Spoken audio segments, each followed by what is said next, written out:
নমস্কার সবাইকে। তো আমি মৌসুমি, আমি চলে এসেছি আবার একটা নতুন ভিডিও নিয়ে। আশা করছি আপনারা সকলে খুব ভালো আছেন। তো চলেন আজকের ভিডিওটা শুরু করি। আজ হচ্ছে রবিবার, আর রবিবার মানেই হচ্ছে আমাদের কাছে একটু ঘুরতে যাওয়া। যদিও প্রত্যেক রবিবার কিন্তু আমরা ঘুরতে যেতে পারি না, কিছু কিছু রবিবার থাকে যেটা আমাদের কাছে একটু স্পেশাল। বিকেলের টাইমে আমরা বাইক নিয়ে একটু বাড়ির কাছে করে ঘুরতে যাই। তো আমরা বেরিয়ে পড়েছি এখানে বাড়ি থেকে। বিয়ে হয়েছে আজ বেশ অনেক কদিন হলো, কিন্তু এখানকার অফিসিয়াল যেরকম থানা, কলেজ, স্কুল, মানে এই সব কিছু তো জানতে হবে ধীরে ধীরে। যদিও বেশ কিছু চেনা হয়ে গেছে, জেনে গেছি, দেখেছি, কিন্তু অনেক কিছুই আবার দেখা এখনো বাকি আছে বা চিনি না। তো তার মধ্যে থেকে আমি যেগুলো চিনি না সেগুলো হচ্ছে আমার বর কোথায় পড়াশোনা করেছে। প্রথমত হচ্ছে স্কুল, দ্বিতীয়ত কলেজ। তো আজকে সেই দুটো মানে আপনাদেরকে দেখাবো, আমিও দেখব, আর সাথে হচ্ছে আরও কিছু দেখার মতো আছে, তো সেগুলোও আপনারা দেখতে পাবেন।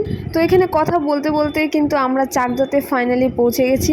তো আমি আবারও বলে দিচ্ছি, কারো কনফিউশন যেন না হয়। তো আমার শ্বশুরবাড়ি হচ্ছে নদিয়া ডিস্ট্রিক্টের কিন্তু চাকদাতে, আর চাকদা থেকে আমাদের বাড়ির ডিস্টেন্স খুব একটা দূরে না। আর এখন আমরা দাঁড়িয়ে পড়েছি হচ্ছে চাকদার রেল গেটে। আপনি যদি এখান থেকে 10 বার যাতায়াত করেন, তার মধ্যে 6 বার আপনাকে এখানে দাঁড়াতেই হবে। কিন্তু এখানে অসুবিধার কিছু নেই, কারণ এখানে খুব তাড়াতাড়ি জ্যাম ক্লিয়ার হয়ে যায়, খুব ফাস্ট। তো জ্যাম কাটিয়ে কিন্তু আমরা আবারও যেতে শুরু করেছি। তো এখন আমরা যাচ্ছি চাকদা কলেজ দেখতে, মানে আমার বর আমাকে চাকদা কলেজ দেখাতে নিয়ে যাচ্ছে। যদিও সে চাকদা কলেজে পড়েনি, অন্য কলেজে পড়েছে, সেটা পরে দেখাচ্ছি। তো সে বললো যে চলো চাকদা কলেজটাও দেখে নাও, কারণ বলা যায় না মানুষের কখন কি প্রয়োজন হয়ে যায়, দেখে থাকলে কোনো সমস্যা নেই। তাই আমাকে ও কিন্তু চাকদা কলেজ দেখাতে নিয়ে যাচ্ছে। বলতে বলতেই কিন্তু চাকদা কলেজে ফাইনালি পৌঁছে গেছি। এই সেই কলেজ। আর যদিও তখন সন্ধ্যা নামছে, টাইমটা সেরকম হয়ে গেছিলো। আর এখানে বড় বড় করে লেখা আছে চাকদা কলেজ। তো এই বাইরে থেকেই দেখে নিলাম, ভেতরে যাব না, কারণ ভেতরে যাওয়ার কোনো দরকার নেই। তো এই যে দেখতে পাচ্ছেন, এই হচ্ছে চাকদা কলেজ। আবারও বাইকে উঠে পড়লাম। আর কলেজের পাশাপাশি রয়েছে কিন্তু চাকদার থানা। তো এই যে এখানে হয়তো আপনারা দেখতেই পাচ্ছেন চাকদা থানা বড় বড় করে লেখা আছে। তো চাকদার থানা, চাকদা কলেজ, চাকদা হাসপাতাল, যেটা আমি ভিডিওতে ক্যাপচার করতে পারিনি, কিন্তু হাসপাতাল, থানা আর কলেজ তিনটেই কিন্তু পাশাপাশি। এখানে দেখতে দেখতে কিন্তু রাত হয়ে গেছে।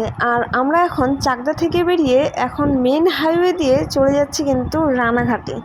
তো রানাঘাট থেকে চাকদার ডিস্টেন্স কিন্তু বেশ অনেকটাই। আর এখানে রাস্তার পাশেই দেখতে পাচ্ছেন একটা রয়েছে চার্চ, যেটা কিনা রয়েছে রানাঘাটে। তো দেখতে দেখতে কিন্তু আমরা এখানে রানাঘাটে পৌঁছে গেছি, মানে রানাঘাটে ঢুকে গেছি অলরেডি। আর বিশেষ করে দিনের বেলায় এই সব জায়গাগুলো যতটা দেখতে সুন্দর লাগে, তার থেকে বেশি সুন্দর লাগে রাত্রিবেলায়, বিশেষ করে এই রাস্তাগুলো।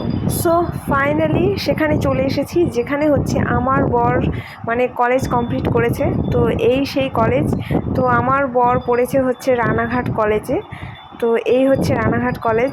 আর পাশেই যে বিল্ডিংটা তৈরি হয়েছে, সেটাও নাকি কলেজের নতুন বিল্ডিং তৈরি হচ্ছে। বাইরে ঘুরতে বেরোবো আর চা খাবো না, তা কি কখনো হয়? তো এখানে কলেজের পাশেই ছোট্ট একটা দোকানে দুজনে মিলে চা খেয়ে নিলাম। চা হচ্ছে আমাদের ইমোশন, সেটা মিস করা যাবে না।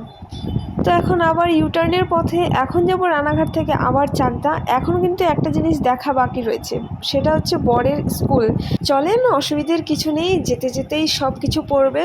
এখান থেকে আমাদের প্রথমে এখন যেতে হবে আগে চাকদাতে, চাকদা থেকে তবে বরের স্কুল পাওয়া যাবে। মানে বরের স্কুল হচ্ছে আমাদের বাড়ি থেকে বেশি দূরে না, কাছেই, তাই মানে বাড়ির রাস্তাতেই পড়বে। তো চলেন, দেখতে দেখতেই পৌঁছে যাব। তো তারপরে কিন্তু ফাইনালি আবারও চলে এসেছি বরের, মানে আমার বর যেখানে 5 থেকে 12 পর্যন্ত পড়েছে, মানে একদম এইচএস কমপ্লিট করেছে, সেইখানে আমার বরের স্কুল দেখতে। তো চলেন আপনাদেরকেও দেখাবো তো আমার বর কোন স্কুলে পড়েছে। তো এই সেই স্কুল যেখানে আমার বর এইচএস কমপ্লিট করেছে। তো স্কুলের নাম হচ্ছে বিষ্ণুপুর হাই স্কুল। তো এখানে কিন্তু সে তার স্কুলের ভেতরে কিন্তু আমাকে বাইকে করেই নিয়ে গেল, কারণ গেটের ভেতরে গিয়ে কিন্তু মাঠ একদিকে, আর স্কুলের আরেকটা গেট আছে, তারপরে কিন্তু ভেতরে স্কুল। তো বাঁ সাইডে স্কুলটা আছে আর ডান সাইডে কিন্তু স্কুলের মাঠটা আছে, তার জন্য সে সামনে দিয়ে রাস্তা আছে, সেই রাস্তায় কিন্তু আমাকে একটু ঘুরতে নিয়ে গেল। যেহেতু রাত হয়ে গেছে, তাই ভিডিওতে হয়তো অন্ধকার ক্যাপচার্ড হচ্ছে, তো আমার কিছু করার নেই। আর স্কুলের সামনেই কিন্তু অনেক বড় মাঠ আছে। তো তারপরে আমাদের মেয়েদের সব থেকে প্রিয় জিনিস ফুচকা বাড়ির জন্য নিয়ে নিলাম প্যাক করে।